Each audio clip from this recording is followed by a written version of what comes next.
From the album Apocalyptic Love, that is Slash and the Conspirators, including this guy, the one, the only bassist, Todd Kerns. Todd, how are you, man? I'm just fine. How are you? Excellent, man. Excellent. Well, Todd, you might be, just might be, the busiest, most multi-dimensional rock star, rock player out there today, man. It seems like you've got your fingers in a little bit of everything right now, no? Well, that's quite an amazing facade I've created.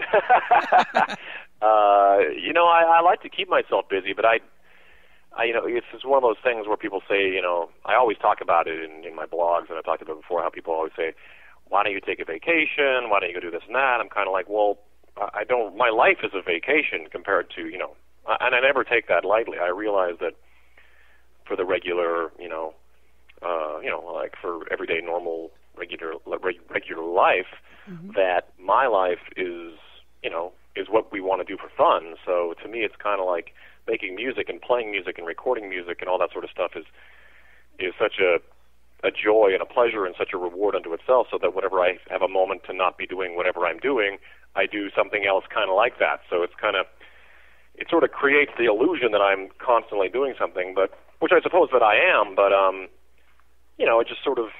it just feels like, if I'm doing something, say, Monday to Friday, that Saturday, Sunday, I'm going to probably fill my time with something else that I enjoy doing. Right. Now, and it all starts to be, part of the same program. Sure. And I mean, the interesting thing, looking over the entire spectrum of your career, it's not like a lot of musicians that, form a band, they're in their band, then they jump into another band or they start a different project, but they all do it, but they seem to do it, they either play guitar or they sing or they play drums or whatever. From project to project, you're doing something different each time. Sometimes you're the singer, sometimes you're the guitarist, sometimes you're the bass player. You seem to really take advantage of the musical gifts that you've been given. But I think that's also part of the fun for me too. Is the idea, when someone, I've always been big on when someone throws something at you. I even acted in an independent film once, and it's those kind of things that people throw you one day, and they say, "Hey, would you like to do this?" And you go.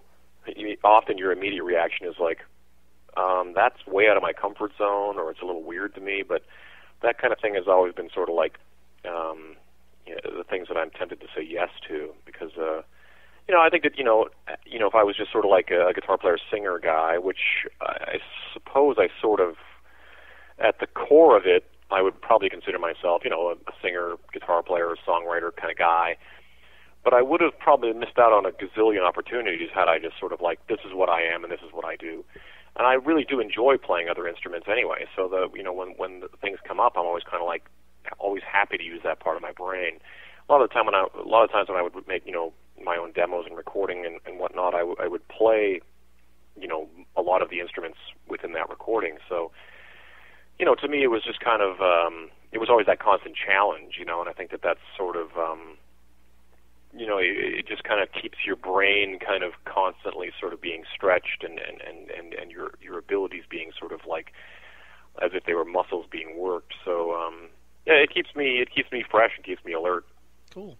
Well, Todd, your I don't know if I would call it your main project, but your current project, I guess, would be the Sin City Sinners. No? Well, I've been on hiatus for some time now because of how busy I got with Slash.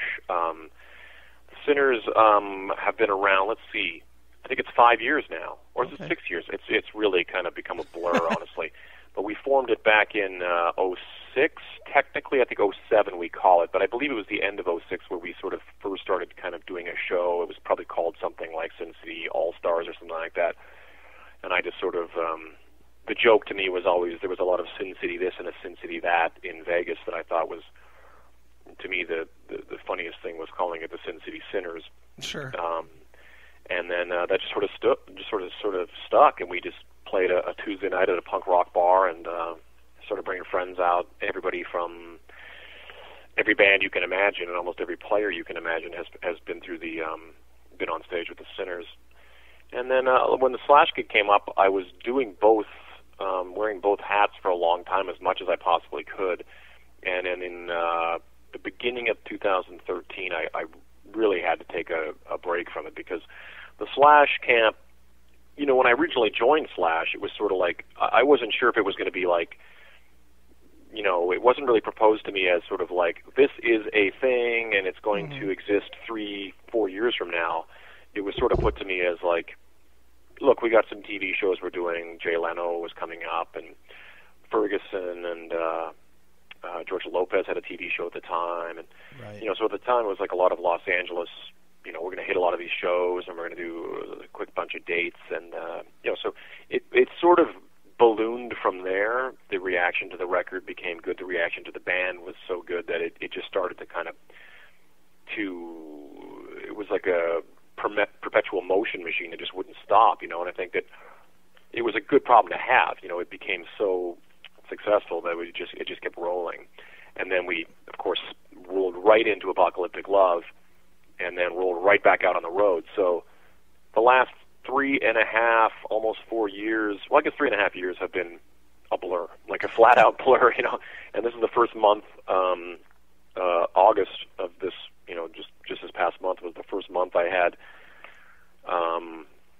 without any sort of obligation to be anywhere, really. And September to some degree as well. You know, I did an acoustic show for my solo album and whatnot.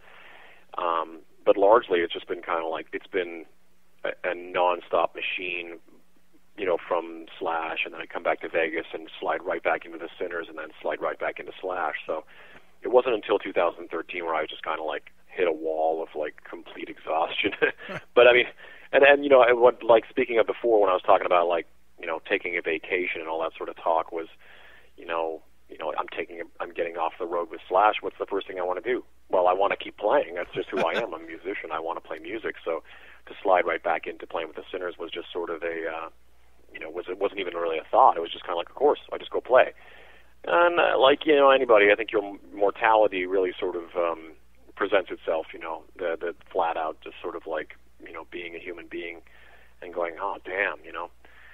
So I just kind of had to take a break. And, I mean, and as of now, we will be heading into pre-production for the next Slash album as of October. So realistically, we're talking about 2 months between the tour and into the machine kind of quietly firing back up. So the Slash machine is nonstop. It's the most relentless thing I've ever been a part of. Is that a comfortable thing for you? I mean, you've kind of had that experience, I guess, in the past, at least in Canada with Age of Electric, you know, but obviously not to the level of Slash, just because of Slash's, you know, iconic past. Of course, yeah. You know, I mean, is it easier than it was then? Is it harder than it was then, or is it exactly what you would want? Yeah, it's absolutely what I want. You know, I've never been more sort of, you know, in a more rewarding situation of being able to play music and have it be, you know, it's close to your heart, you're going around the world, it's successful, it's well received, and the really exciting thing for me is to have been a part of its growth. You know, I think that with Slash, like I said before, it was that we had no idea what was really going to transpire as far as when we originally opened this door. You know, it was kind of like, this is Slash's next chapter. Mm-hmm. Do you want to be a part of it? It's kind of like, of course I do. I mean, it's like, I've been, you know, Slash has been a part of my musical lexicon since I started playing music, you know, so that whole thing is, I've watched it grow from being, you know, the guitar player from Guns N' Roses has a new project to being, you know, to doing, you know, hockey arenas around the world and having it be, you know, so well received that, you know, I don't think any of us really knew what to expect, whether it was going to be like a small theater type thing, you know, House of Blues type size venues, to now going all the way around the world, South America, Australia, Japan, you know, everywhere, Europe. I mean, it's almost, it's so much bigger everywhere else in a funny way. You know, we go off to these other countries, and it's just gigantically well received. Of course, a lot of that has to do with the giant shadow of Guns N' Roses. Mm-hmm. There's a very long stretching. You know, of course, that South America had embraced Guns N' Roses, sure, you know, since the beginning, and Europe and everywhere else. And Slash, it really is an icon. You know, he's my friend now, so it's really hard to kind of like to step away from that once in a while. You know, but every once in a while, there's sort of a gigantic reminder of someone bursting into tears, or you know, just this sort of reaction to him. You know, and I think that you know, it's constantly, you know, I'm constantly reminded of it daily of how big he is, even though he's the dude that, you know, texts me and asks if I saw this movie yesterday, and, you know, or whatever. You know. But is to answer your question, it's certainly everything that a guy could want as far as being a musician. Sure. Is it comfortable? Yeah, it's comfortable. I mean,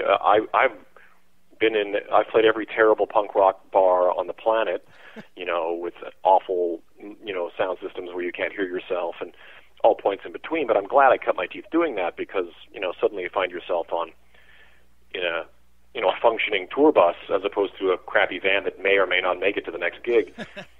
And then, you know, and you know, you're flying overseas, and you're, you know, in a nice hotel in you know, we've been to Beirut, we've been to Moscow, we've been all over the world. None of us are 18 anymore, so there's a certain amount of, you know, it can be grueling, and the you know, it's something that my teenage self would laugh at me, you know, kind of, you know, not complaining, but kind of like, oh, you know, because you know, jet lag and things like that are very real, and this is a part of our day-to-day life when you travel as much as we do. Slash is relentless. I've never in my life encountered anybody with this much energy. So it's you're constantly challenged in keeping up with, you know, because it starts with him. He's the top dog, and it trickles down from there. So, you know, our job is just to stay as energized and prepared and healthy and physically healthy and ready to go as he is. Sure. Now, let me ask you, just because knowing Slash's career, as I'm sure most people do, anything that he's involved in has a distinct sound, and certainly it comes out of his guitar. But, sure. I mean, whether it's Velvet Revolver or Slash or The Snake Pit or Guns N' Roses, or there's just no doubt from the second you hear it that it is something that Slash is involved in. Now, with that said, and you're getting ready to go into another record, you know, how much input do yourself or Miles or, you know, the rest of the guys have into the songwriting and the creative process of creating you know, songs? Well, I think it's funny because I've had this conversation recently, because I'm a songwriter myself. Obviously, I've done, you know, a million things, and people are always kind of like, you know, are you going to write this? Or are you going to do that? And I'm kind of like, look, you know, it's like when you are involved in a project with that guy, you know, it could be, and in my opinion, he's the one of the best guitar players in the history of rock, who is so distinctive. It's funny because every once in a while he'll bust out a riff and he'll play some, this is a new riff I came up with, and my joke is always like, that's great. It has a certain Slash quality to it. You know, he has such a distinctive sound and such a distinctive style that I think it would be incorrect to, you know, another way of thinking would have been to let's bring in, you know, Desmond Child and Butch Walker and all these different songwriters who are all amazingly talented people, and sort of like, you know, pull a Carlos Santana kind of thing and sort of have Slash playing on songs by other songwriters or whatever. I think that would be a real mistake, and I think I've always been happy that Slash sort of took it upon himself to go, I'm going to make up, you know, some music that is very, very Slash, and then he has, you know, an amazing talent like Miles Kennedy there to attach lyrics and melodies to it, you know, and turn those riffs into, you know, basically into songs in a sense, you know. And for guys like me and Fitz, you know, our part of the process is taking riffs and ideas and sort of helping to streamline that into a cohesive arrangement, you know. So as much as that's a part of the songwriting process, for me it's sort of like, you know, I've produced and I've written for years too, so to me it's kind of like, you know, trying to be the objective one with a voice to go, this feels like this might be too long, or this feels like it doesn't get to the point quick enough, that kind of talk, you know. But largely Slash is very driven and very focused and has a very, you know, good idea of how a song works. Obviously, I mean, the guy has, you know, been a part of history of rock and roll songs. Sure. And as you said, you're no stranger to writing yourself. You yourself have a solo record out called Borrowing Trouble, which is very different than people might think if they're first knowing you from Slash. But talk a little bit about that and what the idea was behind you doing a solo record. Pretty much I'm assuming that this was recorded right in the same time frame that Apocalyptic Love was either out or being recorded, or in that frame, no? Yeah, I was basically, it's such a multi-tiered thing because I've had to think about really where the impetus of this all came from. But for me, it was always sort of it's more of an acoustic-based record, which is always sort of it's sort of a misleading thing to call it. Whenever somebody says acoustic-based record, I think that people start to go, what does that mean? Is it like more than words 10 times by extreme? I don't. So to me, it's kind of like I've always wanted to. Like I said before, about challenging myself within the realms of which instrument I'm playing, or within the realms of what my position in whatever musical situation. It was always sort of like having always made rock records, sort of like guitar, drums, bass, vocals, press record, let's go, And having been sort of involved in that my entire life, every time I play a show, I'm standing on stage with the comfort of this gigantic safety net of loud rock, you know what I mean? Like amplifiers, drums, everything's just cranked to 12.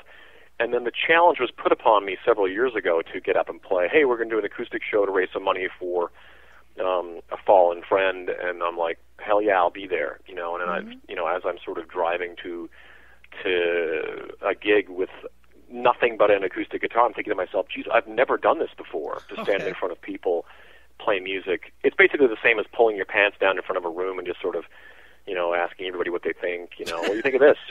It's really goes from being, going to war with a weapon in your hand to basically hand-to-hand combat in a sense. So to me, it was really liberating. And every time I write a song, it's usually based around I have a song and it goes like this, and I play it for whichever drummer or bass player or depending on what instrument I'm playing, and play it to them, and it's usually in that format. It's in a very sort of it's an acoustic guitar, and the verse goes like this, the chorus goes like that, and so it was a really kind of like one of those another interesting challenge that I'd not done, where I was like, well, let's try and because in some songs, there's certain songs on the record that are a little more produced. There's some more vocals, there's a little bit of percussion, there's maybe an electric guitar line here or there, and then there's other ones that are just basically me and a guitar.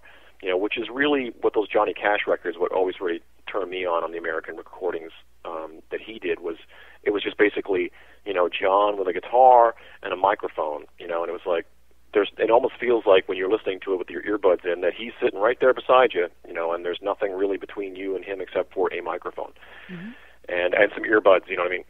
But, so it was another one of those challenges I really sort of took on. I initially sort of wasn't sure how to go about doing it. I started coming, we'd come home between legs of a tour and have, well, again, this goes back to Slash's work ethic, where there'd be 2 or 3 days off, and then, he'd come from Europe and 2 or 3 days off, and I'll bang off to South America. It was just constantly moving. But I'd come home and I'd, put myself in the studio and record a couple songs, and just sort of over the course of, the Apocalyptic Love tour, I sort of found myself with, a bunch of material and thought, I'm going to put this out. And then we toured with a guy named Ginger Wildheart in England and Europe, and he played in a group called the Wildhearts. But he started this pledge campaign, and he made 555% of his goal, called his album 555%. He made some crazy amount of money. So in this day and age when, the entire record industry is very confusing, and for a guy like me, I've been around the block 1,000 times, and I never really, I wasn't really all that motivated to release music because I wasn't quite sure what the avenue was anymore. You go out, back in the day, you put a band together, you play, you become popular, an A&R guy comes and sees you, he signs you, you make a record, and then it's on from there. It's not like that anymore, It really isn't, and I don't know that anybody's really figured out what the new way is. But this pledge campaign thing was sort of multi-tiered. I'd met Ginger, and he had done it that way, and it really kind of piqued my interest. And then the clincher was it just sort of you raise money for any given charity, and I thought, that's really cool to me, to not only kind of to put something out there and say I'm making a record and have it sort of be pre-sold by people who follow you, who go, here's $10, I'll buy that record when it comes out, and you just take that and you make your record. You raise some money for I raised money for muscular dystrophy and put out a record.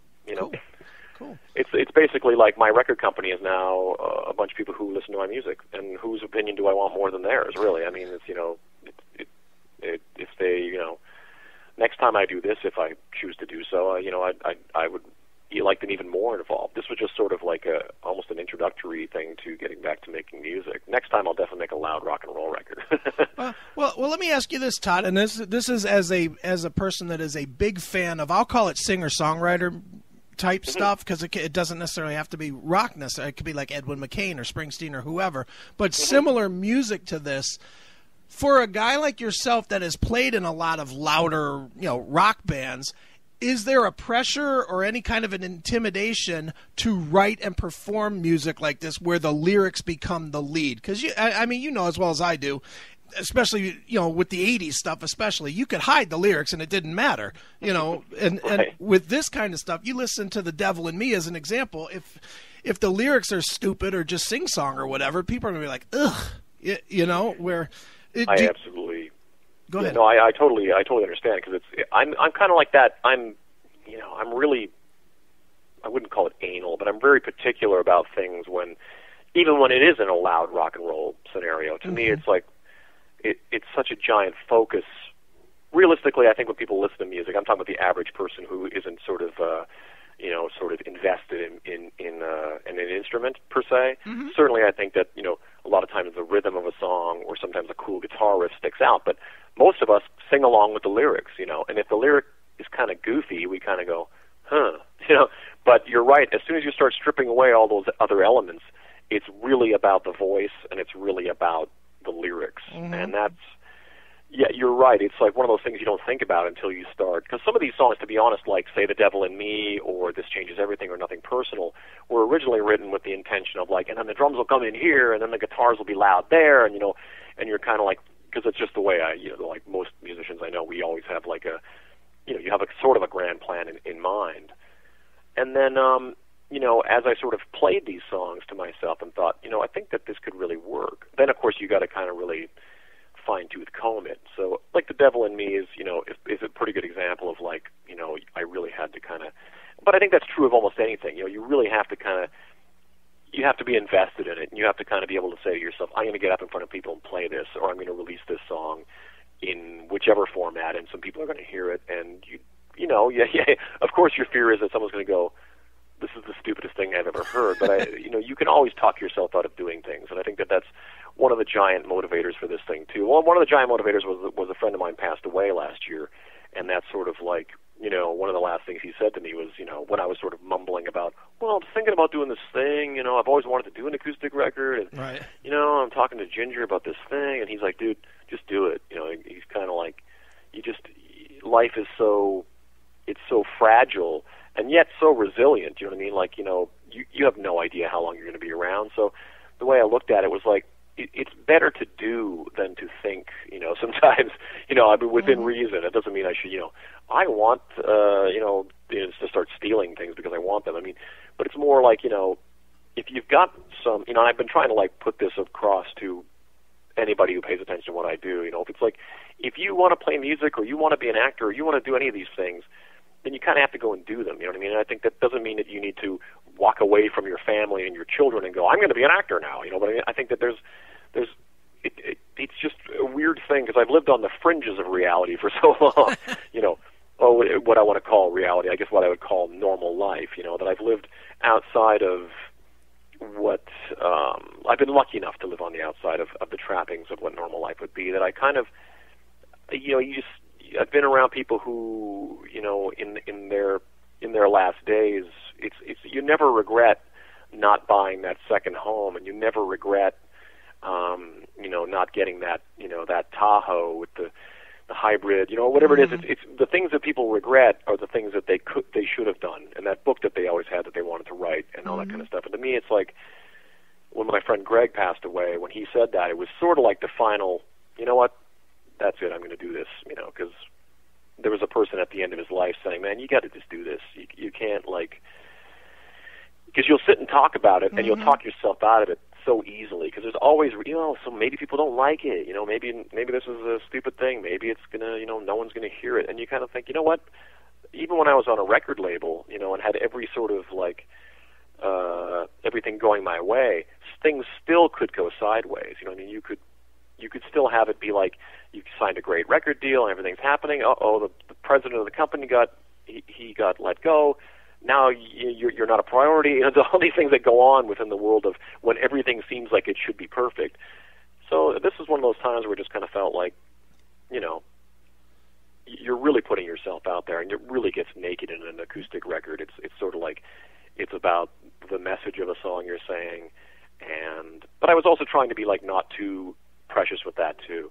I was one of the biggest lessons for me has always been to try not to perfect things too much. For me, it's within modern recording, and I hate sounding like an old man when we talk about this sort of stuff, but that's why I kind of gravitated towards, say, Jack White or Queens of the Stone Age, or some of these sort of more, because I'm not really as down with the sort of perfectness of digital recordings and, sort of quantizing this and gridding that and auto-tuning this and that. To me, it really sort of starts to sand off the fine edges and makes it all a little too nice for me, you know what I mean? And so for me, it was like I knew in making an acoustic record, it shouldn't really be about this vocal is perfectly in tune or perfectly whatever. It's sort of like you're trying to convey emotion, and I think that's one of the hardest things to do, and I honestly can't even, I'm too subjective to even say if I was successful at that anyway. But it's, one of those things where the lyric and the performance is so important that perfection isn't necessarily within that context. Sure. Well, Todd, why don't you let people know where they can get the record, as well as get information on you and whichever project you're working on at any given moment? Well, you can always go to toddkerns.com. There's all kinds of fun stuff over there. It's on iTunes and all that as well, because it's 2013, and that's how things are. Right.